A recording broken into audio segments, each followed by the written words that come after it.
Welcome to You Are the Answer, the podcast that helps you reconnect with the most powerful healer you know, your own body. I'm Naomi Mills, chiropractor, healthcare professional, and believer in the natural intelligence within us all. In this podcast, I explore what it means to trust your body, decode its signals, and take ownership of your well-being without quick fixes or health fads. Whether you're just beginning your journey or deep in transformation, I'm here to guide you back to the truth.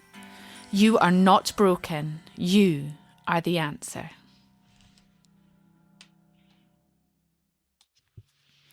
Hello and welcome to episode 22 of the You Are the Answer podcast. The topic of today is really the idea of us holding boundaries as medicine. We are in the mindset arc of this podcast series where I'm going to spend episodes 20 through 30 focusing on how the mind is influencing our central nervous systems through that mind-body connection. And if you haven't listened back to the previous 10, which is our body arc, I suggest you do because they all interlink beautifully. And the mind is probably our most challenging thing that we need to overcome because it wants to run everything. And so today, when I talk about setting a boundary, the reason I say it's medicine is because so often, even without knowing it, we say yes to things, we overcommit, we agree to do things that we can't genuinely do with joy and freedom of energy because we're already pretty full up of other things to do, already a little bit tight on that time. And we find it hard to say no anyway. And where we are missing this link, and what I would love for you to think about practicing as a result of listening to this episode, is tuning into your body and using that as a means to directing you to what you say yes to and what you say no to. And that's how it becomes your medicine. The body will always give you an indicator first. And we are just so used to overriding that and pushing through. And if you want to hear my passionate views on pushing through, just go back one episode to episode 21, all about this idea of keeping calm and carrying on. So I want to acknowledge something very important, that of course you want to be a good person. And very often there can be a little bit of discomfort between your perception of you being a good person and what that means, especially if you are a female, I will say, in terms, often it's about what you can give to others, how you can serve. We are all, both men and women, really applauded for times when you put yourself completely aside for somebody else at your own personal cost. And we will often say, like, that was amazing and that was so good and it makes you a great person. So then at what point do you get to be great to yourself? And with all of this work, there is no clear boundary. There's no right, wrong, no black and white. It's all shades of grey. And it's why I like to defer to some other people's work that I absolutely love and respect. And today that person is the author Glennon Doyle. And one of my favourite quotes of hers is that your job on this planet is to disappoint everybody else before you disappoint yourself. Your job is to disappoint everybody else before you disappoint yourself. And she even shares this with her children and says, even me as your mother, you get to disappoint me before you disappoint yourself. And I think that's probably one of the most empowering things I've ever heard. It's uncomfortable, it's difficult, it's nice in theory and hard in practice. And I don't want to be simplistic about this. That doesn't mean ever you tread over other people or let other people down when you've committed to them because you suddenly need to prioritize yourself in a way that's harmful to others. This is not what I'm saying. However, I would suggest that most of the time you harm yourself, consciously or unconsciously, in the service of others. And what we're looking for is more imperfect balance, a better understanding of yourself. So you're not going to let anybody down because you're not going to commit in the first place. You're going to hold boundaries that protect your physical health, your mental health, your emotional health as much as possible. And so all these kind of difficult scenarios we imagine don't come up very often because you're already choosing the better options for yourself right from the beginning. And guess what? People around you might not love it all the time, but they'd respect it. And even more excitingly, you start giving the people around you permission to do that for themselves. And it becomes this much healthier ecosystem in your family and in your friendship groups and maybe even in your office of people holding boundaries so that they can be not overwhelmed, not stressed, not short-tempered, not sleeping and digesting and having, terrible hormone issues because the body can only regulate all this stuff when it's given enough rest and safe space to do it. I find it difficult every day in my clinical work where I'm working on people's bodies and we're checking in, we're talking, and I hear all the boundaries that are being overstepped, especially when you work in a corporate environment where you are applauded for doing two people's jobs or working really long hours. You're struggling to fit everything in. So it is a cultural conditioning minefield. And this is where practicing tuning into your body, or you might want to call it your gut instinct, is really fun and it's really, really useful. If you look on my YouTube channel, I demonstrate how to do a little muscle test with your fingers. That's one example of this, I'm talking about actually fully tuning into your body before you say a yes or a no, to see how it lands in your nervous system.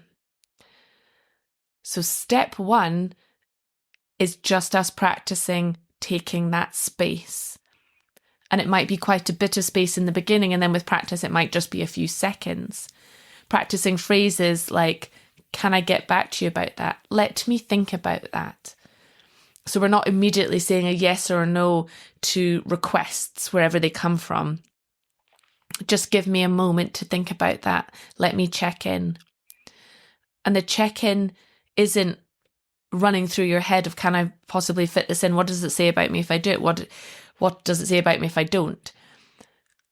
And you probably won't even know that that's what your mind is doing, but it is, because we all want to fit in and we all want to survive in our communities in that way.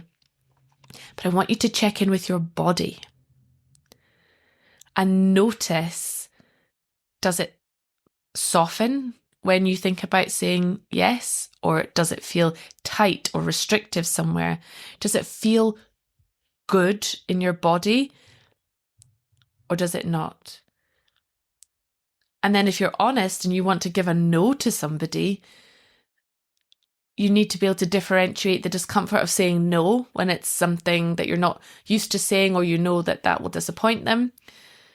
But then if you're really honest, how does it feel saying no in your body? Not the actual physical no, but knowing that when you've said no, you've released yourself from that obligation. And how does that release feel?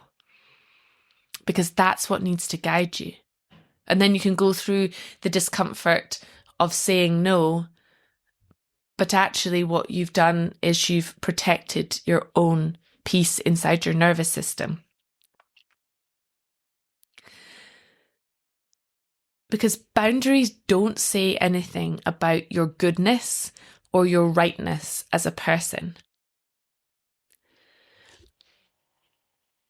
Our brain is always running, and it runs both sides, right? There's a practice I do in some of my events with people where I ask you to recall a time when your brain massively argued for something and then massively argued for the opposite. And so this is an important time to realize your brain is just a computer running all the options. It doesn't have the answer. It's just giving you lots and lots of data. And we often fall for that, the more persuasive argument. But the most persuasive argument, the most important signal will come from your body. And when you become attuned to that, it is an absolute game changer. To return to Glennon Doyle for a moment, she has set some really strong boundaries in her life. And if you haven't read her book, Untamed, that came out in 2020, I highly recommend it. And she says her boundary setting can be very uncomfortable for other people. And they would say, I could never do that. But of course, all of us can set a boundary. And to bring it back into the You Are the Answer chiropractic work, the reason it's so difficult sometimes is because when your nervous system is running in fight, flight, survive, you don't want to say no because it doesn't feel safe. What we need is your nervous system running in this parasympathetic, relaxed safety state, because that also comes with the ability and the confidence to know that you're going to be okay regardless of how that person responds. So that when you set that boundary, you feel safe enough to do it. And I had a really great mentor once who helped me figure out not just how it felt in my body, because I was kind of struggling with that as a concept, as perhaps you are now too. And he essentially said to me, if you can't say yes with the same joy as a small child feeding a duck, it's a no. Because you know that feeling, don't you? Like the absolute delight. And how much do you say yes to that you have not even no delight for? You already know as the yes is coming out of your mouth, it's a no in your body. So the invitation for today is the next time you feel compelled to offer something, or you're asked to do something, or be somewhere, pause. Step one is pause. Even creating that space and that awareness, whether or not you make the quote unquote right decision for yourself, the awareness and the space is the first step. Step two, feel into your body, whether it's using the muscle testing that you can go onto my YouTube page to see, but really just tuning in, feeling in your body what a yes feels like, what a no feels like, what feels soft and good and right versus what feels a bit icky or hard or tension. You will get to know what your own signals are. And then step three is delivering the answer that your body wants you to give rather than your brain. That's going to take time, consistency, and practice, especially if you recognize that you're already quite stressed out. So it's going to be easier for you to say yes to something you don't really want to do because you maybe don't have the capacity to hold their discomfort in you saying no. So here's the final part. Even if you make a choice and then regret it, you can go back and change it. The practice of being able to say, you know, I said yes to that. Well, actually, it's going to have to be a no. Nothing is set in stone. The only thing that really matters is that you can start to see how what you say yes to and what you say no to doesn't matter nearly as much culturally, socially, as what it's doing to you internally. because your internal nervous system, which is responsible for every aspect of your life and your health, and therefore your happiness and your quality of life, these decisions also need to be in alignment with that and honour that. And where they aren't, they are costing you much more than you believe. Thank you for joining me on You Are the Answer. If today's episode sparked something in you, share it with someone you care about and leave a review to help others find their way back to their body too. For more tools, inspiration and resources to support your journey, head to www.youaretheanswer.co.uk. And until next time, stay connected, stay curious, and remember, you are the answer, and you always have been.